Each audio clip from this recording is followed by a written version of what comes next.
پتہ نہیں زندگی کے معاملات کیا ہیں کہ کچھ لوگ، کچھ ناسمجھ لوگوں میں یہ چیز ہوتی ہے کہ وہ چیزوں کا ناجائز استعمال کر دیتے ہیں. یعنی اگر وہ کسی کے گھر مہمان گئے ہیں تب بھی وہ یہ لمٹ نہیں رکھ پاتے کہ مہمان کی کیا لمٹس ہوتی ہیں.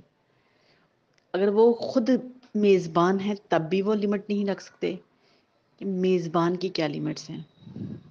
اس کے علاوہ بھی زندگی کے بہت سارے معاملات میں وہ ایکسٹریمسٹ ہو جاتے ہیں.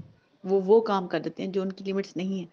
کہنے والا، سامنے والا بندہ ان کو طریقے سے منع کرے گا، احتیاط کرنے کے لیے کہے گا، ایک دفعہ، دو دفعہ، تین دفعہ، چار دفعہ. وہ جب منع کرتا ہے اگلے بندے کو سمجھ نہیں آتی، پھر اس کو سخت لہجہ اور واضح الفاظ میں یہ بات کہنی پڑتی ہے مجبوری میں.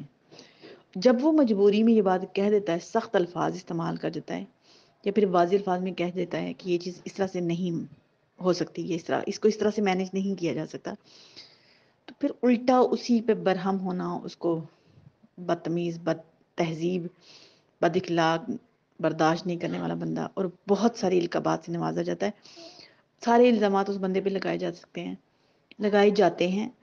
مجھے نہیں سمجھ آتی کہ اس چیز کو کیسے ہینڈل کیا جائے. کچھ چیزیں ایسی ہوتی ہیں کہ جن کو ہم طریقے سے ہینڈل کرنا چاہتے ہیں، ایک بندہ طریقے سے ہینڈل کرنا چاہتا ہے لیکن وہ اگلا بندہ اس چیز کو سمجھتا ہی نہیں ہے، پھر اس کے لیے واضح الفاظ یا سخت لہجہ استعمال کرنا پڑتا ہے اور اس چیز کا بہت غلط امیج جاتا ہے. اس چیز کو سمجھداری سے کیسے ہینڈل کیا جا سکتا ہے؟